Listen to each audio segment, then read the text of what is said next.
اچھا، کوئی لوگ ایسے بھی ہوتے ہیں کہ جن کو آپ سلام نہیں کرنا چاہیے،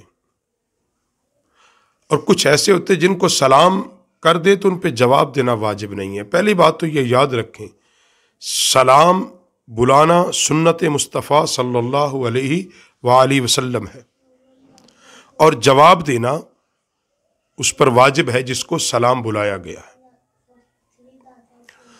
اور سلام اس کو بلایا جائے جو اس کا جواب دینے کا اہل ہو۔ یہ بات یاد رکھو، جو جواب دینے کا اہل ہو، اور جو جواب دینے کا ہی اہل نہیں ہے اسے سلام بھی نہیں بلانا چاہیے، کیونکہ سلام اصل میں سلامتی، تکریم، عزت کی علامت ہے، اور کچھ لوگ ایسے ہوتے ہیں جو تکریم اور عزت کے قابل ہی نہیں ہوتے۔ ہمارے ہاں ایک مسئلہ یہ بھی ہوتا ہے کہ مسجد میں ہم داخل ہوتے اور داخل ہوتے ہی پوری قوت کے ساتھ زور لگا کے کہتے ہیں السلام علیکم۔ اب اس کا شرن کیا ہے؟ یاد رکھو، فقہاء نے لکھا اس بات کو احادیث صحیحہ کی روشنی میں کہ اگر کوئی آدمی تلاوت قرآن کر رہا ہو، تسبیح یا درود پاک پڑھ رہا ہو، یا کسی وظیفے میں ذکر میں مشغول ہو، دینی کتاب کا مطالعہ کر رہا ہو، تو جاتے ہی سلام نہیں ٹھوک دینا چاہیے۔ یہ بات کو سمجھیں، حضرت کے آپ وہاں بیٹھ جائیں اور انتظار کریں کہ وہ فارغ ہو جائے۔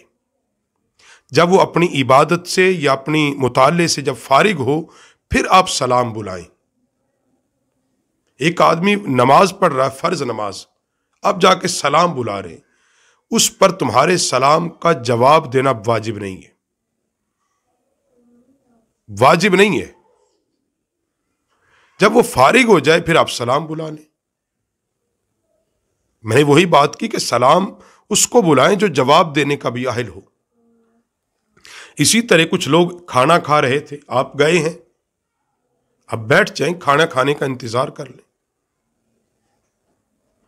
اسی طرح کوئی آدمی، کوئی شخص غسل خانے میں غسل کر رہا تھا یا باتھ روم میں تھا، تو اس کو ویسے ہی سلام نہیں بلانا چاہیے۔ اور جن لوگوں کو سلام بلانا ہی نہیں چاہیے، شریعت نے ایسے لوگ بھی، غیر مسلم کو سلام نہیں بلانا چاہیے، کیونکہ سلام ایک دعا ہے۔ جب ہم کہتے ہیں السلام علیکم، ہم کہتے ہیں تم پر اللہ کی سلامتی ہو، اللہ کی رحمت ہو، اللہ کی برکت ہو، تو آگے وہ جو آدمی ہے وہ اللہ کو مانتا بھی ہے کہ کوئی نہیں۔ سوال یہ ہے،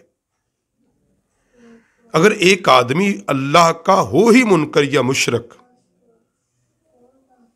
تو اللہ سے کسی مشرک، منکر، غیر مسلم کے لیے بخشش اور سلامتی نہیں مانگی جاتی۔ یہ بات یاد کر لیں۔ سلامتی، برکت، رحمت اور برکت اپنے مسلمان بھائی کے لیے مانگی جاتی ہے اللہ کے حضور سے۔ لیکن ہو مسلمان بعض لوگ، لیکن خلاف شرع کام میں مشغول ہو، گانا بجانے میں، کبوتر اڑانے میں، اعلانیہ فسق و فجور کے گناہوں میں وہ مشغول ہو، تو ایسے بندوں کو بھی فقہاء نے لکھا کہ سلام نہیں بلانا چاہیے۔ وہی بات کہ یہ عزت و تکریم کی جگہ ہے۔ ایک آدمی پہلے ہی گناہ کے اندر مشغول ہے اور اعلانیہ گناہ کر رہا ہے، گانا بجانے میں اور وہ جناب لہو لہب میں اور کبوتر اڑانے میں، اعلانیہ فسق و فجور میں ایک آدمی شراب پیے جا رہا ہے، تو ایسے لوگ مستحق نہیں ہوتے اور ان پر جواب دینا بھی واجب نہیں ہوتا۔ تو خلاصہ کلام یہ ہے کہ جب آپ نے سلام بلانا ہو، مسجد میں داخل ہوتے ہوئے، مجلس میں داخل ہوتے ہوئے، کسی بھی جگہ پہ، تو وہاں پہلے سے دیکھو۔ اگر ایک مجلس ہو رہی ہے، اب وہاں جا کے اونچا سلام نہیں، اب بیٹھ جائے، اب انتظار کریں۔